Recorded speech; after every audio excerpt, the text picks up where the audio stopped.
ಅವ್ರನ್ನ ಬೈಬೇಕು. ಕಾಂಗ್ರೆಸ್ ಅಲ್ಲ, ಇದು ಸ್ಪಷ್ಟಪಡಿಸಿ. ಅವರು 2 ವರ್ಷ ಆಯಿತು ಬಿ ಜೆ ಪಿ, ನಾವೆಲ್ಲೂ ಕಾಂಗ್ರೆಸ್ ಅಂತ ಹೇಳ್ಕೊಂಡಿಲ್ವ? ಅವ್ರು ಹೇಳ್ಕೊಳ್ತಿದ್ರಲ್ಲ, ಅವ್ರು ಹೇಳ್ಕೊಳ್ತಾರೆ. ಅವ್ರು ನೀನು ಹೇಳ್ಕೋಬೋದು ಡೊನಾಲ್ಡ್ ಟ್ರಂಪ್ ಅಂತ. ಬಟ್ ಕಾಂಗ್ರೆಸ್ ಚಿಹ್ನೆಯಲ್ಲಿ ಸರ್ ಗೆದ್ದಿರೋದು ನೋಡಪ್ಪ, ಗೆದ್ದಿರೋದು ಕಾಂಗ್ರೆಸ್ ಚಿಹ್ನೆಯಲ್ಲಿ. ಪಕ್ಷ ವಿರೋಧ ಚಟುವಟಿಕೆ ಡಿಸ್ಕ್ವಾಲಿಫೈ ಅದು ಅವ್ರಿಗೆ ಇರಬೇಕು, ನಾವೇನು ಮಾಡೋಕ್ಕಾಗುತ್ತೆ ಸರ್? ನಮ್ಮೂರಿಗೆ ನಮ್ಮ ಶಾಸಕ ಮತ್ತೆ ನಮಸ್ತೆ ಚಿಕ್ಕಬಳ್ಳಾಪುರ ಮಾಡೋದಕ್ಕೆ ಏನು ಇನ್ಸ್ಪೈರೆನ್ಸ್ ಏನಿಲ್ಲ. ನಾವು ನೋಡಿ ಸರ್, ಅನುದಾನ ಇಲ್ಲದೆ ಹೋಗೋಕ್ಕಾಗಲ್ಲ ಸರ್.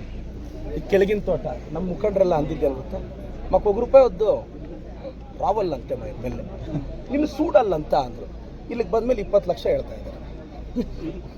ನಾನು ನೀವು ಹೆಂಗೆ ಹಾಕೊಂಡ್ಬಂದಿದ್ದು ಗೊತ್ತಾ, ₹1 ಬೇಡ ನಮಗೆ, ನಾವೇನು ಕೇಳಲ್ಲ ನಿನ್ನ, ನಮ್ಮ ಜನ ನೀನು ನೋಡ್ಬೇಕಂತ. ಆಯ್ಲಪ್ಪ ಪದಂಡಪ್ಪ ಜನ ಸೂಡ್ಲಿ ಅಂತ ಬಂದೆ. ಈಗ ನೋಡಿ ₹2 ಕೋಟಿ ವರ್ಕ್ ಕೇಳ್ತಾ ಇದ್ದಾರೆ. ಈ ₹2 ಕೋಟಿ ವರ್ಕ್ ಕೇಳಿದ್ರು ನಾನು ಇಮಿಡಿಯೇಟಾಗಿ ಒಪ್ಕೊಂಡಿಲ್ಲ, ಟೈಮ್ ಬೇಕು.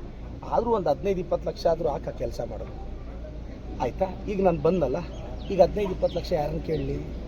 ಅನುದಾನ ಇಲ್ಲದೆ ಬಂದರೆ ಹೆಂಗೆ? ನನಗೆ ಗೊತ್ತು ಇವರು 10-15 ಲಕ್ಷ ಇಲ್ಲಿ ಫಿಕ್ಸ್ ಮಾಡೋದಕ್ಕಿಂತ ಮುಂಚೆನೇ ವಾರದಿಂದ ನಾನು ತಹಸೀಲ್ದಾರ್ ಇದ್ರ ಬಗ್ಗೆ ಡಿಸ್ಕಸ್ ಮಾಡ್ಕೊಂಡೇ ಬಂದಿದ್ದು. ಏನಾಗುತ್ತೆ ಅಲ್ಲಿ, ಏನು ಮಾತಾಡೋದು, ಅದಕ್ಕೆ ಇಲ್ಲಿ ಜನ ಏನು ಮಾತಾಡ್ತಿದ್ರು ನಾವು ಸೈಲೆಂಟ್ ಆಗಿದ್ವಿ. ನಮ್ಗೆ ಇದರ ಅರಿವು ಡೀಟೇಲ್ಡಾಗಿ 1 ಅವರ್ ಮೀಟಿಂಗ್ ಆಗಿದೆ ತಾಲೂಕು ಆಫೀಸಲ್ಲಿ ಅಲ್ವಾ. ಮಾಡ್ತೀವಿ, ಯಾವುದೋ ಒಂದು ಊರಿಗೆ ಹೋಗ್ತೀವಿ, ಅನುದಾನ ಕೇಳ್ತಾರೆ, ಏನಾದರೂ ಹಾಕಲಿಲ್ಲ ಅಂದರೆ ಪೆದ್ದುರ್ಮೆ MLA ಹೆಚ್ಚೆ ಇದ ಅಂತ ಅಲ್ವಾ. ಬಟ್ ಏನು ಅಂದರೆ ಬೇರೆ MLAಗಳಿಗಿಂತ ಡಿಫ್ರೆಂಟಾಗಿ ಕೆಲಸ ಮಾಡ್ತಿದ್ದೀನಿ ಸರ್. ಇದೇ ಮಾತು ಈಗ ನಾನು ನೋಡಿ ಎಲ್ಲೂ ನೋಡಿ ಸಾಮಾನ್ಯನಂತೆ ಪ್ರತಿ ಮನೆಗೆ ಹೋಗಿ, ಇವತ್ತು 8ನೇ ವಾರ್ಡ್ ಅವ್ರನ್ನೂ ಕೇಳಿ, ಮನೆಗೆ ಹೋಗಿ ಕಷ್ಟ ಕೇಳ್ತೀನಿ. ಬೆಳಗ್ಗೆ ಅಲ್ವಾ 8ನೇ ವಾರ್ಡ್ ನಮ್ಮ ಸಾಹೇಬರು ರಾವ್ ಸಾಹೇಬ್ ಮಾಡಿದ್ದೀವಿ ಕಷ್ಟ. ಏನು ಏನು ಮಾಡೋಕ್ಕಾಗಲ್ಲ. ನೀವು ಬೆಂಗಳೂರಿಗೆ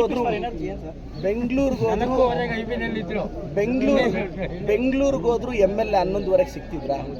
ಮೊದಲಿರೋ MLA 11:30 ಬೆಂಗಳೂರಿಗೆ ಹೋದರೆ CM ಅಪಾಯಿಂಟ್ಮೆಂಟ್ ಇದೆ. ಅವರು ಮೊದಲು CM ಅಪಾಯಿಂಟ್ಮೆಂಟ್ ಇದೆ ಅಂತ 11:30 ಮೊದಲು ಹೋಗೋರಲ್ಲ. ಮೊದಲು ಯಾರೋ ಒಬ್ರು MLA ಇದ್ರು, ಅವ್ರನ್ನ ಮೀಟ್ ಮಾಡೋಕ್ಕೆ ಹೋದ್ರೆ ನಾನು 4:45 IBಯಲ್ಲಿ ಇರ್ತೀನಲ್ಲ. ನಮಗೂ CM ಪರಿಚಯ ಅಲ್ವಾ? ನಾವು ಡೈಲಿ CM ಮನೆ ಹತ್ರ ಹೋದರೆ ನಮ್ಮನ್ನು ಯಾರು ಬರಬೇಡ ಅನ್ನೋಲ್ಲ. ಆದರೆ ಮೊದಲ ಶಾಸಕರು ಜನ ಕೆಳಗಡೆ ವೆಯ್ಟ್ ಮಾಡಿದ್ರೆ 11 ಗಂಟೆಗೆ ಬಂದು CM ಕರೆದು, DCM ಕರೆದು, ಹೋಮ್ ಮಿನಿಸ್ಟ್ರಿ ಕರೆದ್ರು ಅಂತ ಕಾರಲ್ಲಿ ಹೊರಟು. ಆದರೆ ನೀವು ನಿದ್ದೆ ಮಾಡ್ತಾಯಿಲ್ಲ, ಬೇರೆಯವ್ರನ್ನ ನಿದ್ದೆ ಮಾಡೋಕ್ಕೆ ಬಿಡ್ತಾ ಇಲ್ಲ. ನಾನು ನನ್ನ BJPಯಲ್ಲಿ ನನಗೆ ತುಂಬ ಇಷ್ಟವಾಗುವ ಸ್ನೇಹಿತರು ವಿಜಯೇಂದ್ರ ಅವರು, ಯತ್ನಾಳ್ ಅವರು, ಪ್ರಹ್ಲಾದ್ ಜೋಶಿ ಸಾಹೇಬರು, ಪ್ರತಾಪ್ ಸಿಂಹ ಅವರು. ಪ್ರತಾಪ್ ಸಿಂಹಗೆ ನನ್ನ ಮೇಲೆ ಎಷ್ಟು ಪ್ರೀತಿ ಅಂದರೆ 4 ಡಿಫಾಮೇಷನ್ ಕೇಸ್ ಹಾಕಿದ್ದಾರೆ ನನ್ನ ಮೇಲೆ. ನನ್ನ ಜೊತೆ ಡಿಬೇಟಿಗೆ ಬಾರ